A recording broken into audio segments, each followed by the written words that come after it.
everyone, Frank here again with another YouTube video, and basically in this video we are going to cover Kubernetes deployments. In Kubernetes we use a deployment to launch our pods, and essentially a pod is just a container, or it could be multiple containers, pretty much here, right? A pod is a group of one or more containers, such as Docker containers. So what we'll be doing today is basically writing a deployment YAML file and launching it so we can get our Elasticsearch container here in a pod and deploy it out in Kubernetes. So at the moment, I have my kubeconfig file already set up. So if I do kubectl git pods, you'll see that I have an Elasticsearch pod running from the previous time I did that port forwarding tutorial in Kubernetes, and you can see that that's up and running because I have a Elasticsearch deployment specified. So since we're going to do this from scratch, let's go ahead and delete this deployment. That's right, we're starting off with a deletion as opposed to an insertion. So let's go ahead and do kubectl delete deployment, and then I'll do Elasticsearch -deployment. You see here that deployment, Elasticsearch deployment -deployment has been deleted. Sorry. Okay, kubectl git pods, and you'll see that we no longer have any pods running, Elasticsearch pods running. So to launch our pod, we're going to want to create that YAML file that will pretty much define our deployment. Let's go ahead and do vim elasticsearch -deployment.yaml, and I would highly recommend an editor you're really comfortable with. Here I'm just going to use Vim, but for sure VS Code would be more beneficial. Okay, so basically anytime we start off a manifest file in Kubernetes, we're going to want to specify an API version. In this case, I'm going to be specifying the one that's in the documentation here. You can see if we scroll down, they give us a sample file that we can reference, and that's definitely going to be useful in this video for sure. I obviously don't have this memorized out of the top of my head, but let's go ahead and try it. So API version, we're going to do apps/version1. And then we're going to want to specify what type of YAML file this is. This is going to be a deployment YAML file. And then we want to add our deployment metadata. I like to use 2 spaces when I'm working with YAML. So let me do 1, 2. And then we're going to give our name to our deployment. In this case, I'll call it Elasticsearch-deployment. And next we're going to add a label. A label basically is a key value pair. If you've worked with AWS before, it's basically AWS tags. So let's go ahead and let's see, 1, 2. Let's go ahead and give the key as app for application, and our value is going to be Elasticsearch since that's the application we're deploying. Okay. Next, we're going to do spec, and basically use spec anytime you want to specify something. I like to think of it as basically settings for this deployment. So in this deployment, we're going to want to launch, in my case, I just want to launch one pod, right?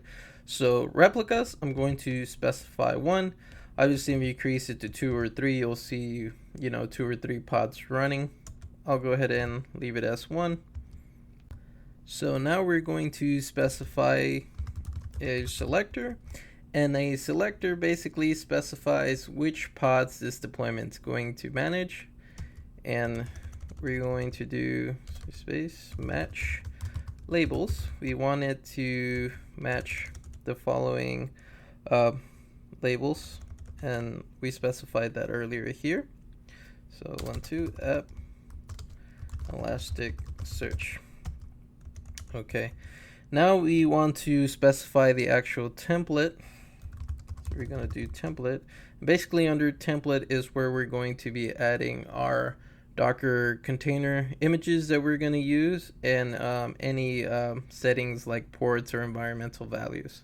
So I'm going to go here and put, well, define metadata for our template as well. To metadata. Okay. And then we're going to specify a label for our template. I'll just reuse the same one, which is going to be space app elastic search. Okay. 1, 2. So we'll specify containers. And let's reference our example real quick. Here we see they're naming it Nginx, specifying the image along with the version and what ports they're going to use. So let me go ahead and drag this to the side real quick. And you want to be careful with your spacing for sure. If you mess something up, then you'll likely get an error message. So here I'll do dash name, and then I'm going to call it Elasticsearch. Then the image, Elasticsearch, and I have the image pulled up here. I'm gonna go ahead and use version 6.8.7. So to specify that version, we do 6.8.7. Let's go back to our deployment here. And for ports, Elasticsearch uses port 9200 by default. So we'll do container port 9200. Now, if we go back to the actual Docker Hub Elasticsearch image, I only want to deploy one pod, and in order for me to do that, I have to specify the following environmental value. So let's go back here, pull up our manifest file, and let's go ahead and specify an environment variable. We can do that by doing env, and then we do name. And in this case, the name here is discovery type. Copy, paste. Now we want to give it a value. And in this case, we'll do single dash node. Okay. So let me just look it over one more time. We're going to use the version 1 API of Kubernetes. We're specifying a deployment, and we're giving our deployment metadata with the name of Elasticsearch-deployment. We're giving it, or assigning it the label app, and then followed by the value of Elasticsearch. Under the actual deployment, we're specifying that we want only one pod ran, and we're also specifying for the deployment itself to manage any pod under this label, which is app Elasticsearch. And then we're specifying an actual template, and we're giving it the metadata with a label of app Elasticsearch. And then we're specifying under the template the actual containers that we want to use. In this case, we're only using the Elasticsearch Docker Hub image, and we're using version 6.8.7. And then we are specifying the environmental value discovery type, and we're setting that to single node since we're only going to be running one replica. And then, of course, we are specifying the Elasticsearch port, which is 9200. So I'll go ahead and save that. So basically, let's just do kubectl get pods. We don't have anything running. Ctl get deployments. We don't have any deployments defined. So let's go ahead and do kubectl apply -f for file, and our actual YAML file, which is elasticsearch-deployment.yaml, and that should create our deployment. So if we do kubectl get deployments, you'll see that our Elasticsearch deployment has been created 7 seconds ago. So in theory, now our Elasticsearch pod should be launched. So kubectl get pods, and we see that our Elasticsearch pod has been created and is now running. And we have one of one, which is, one replica running.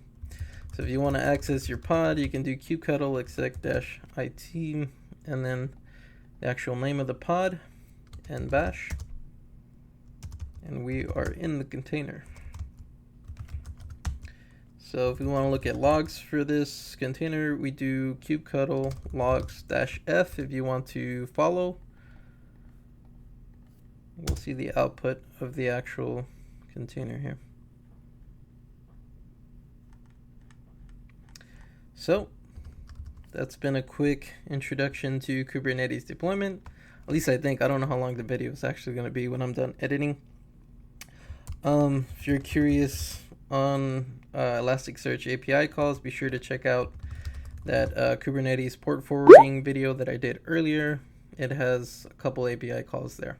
So as always, thank you for watching. Don't forget to give a thumbs up to help the channel. Appreciate y'all. Thank you.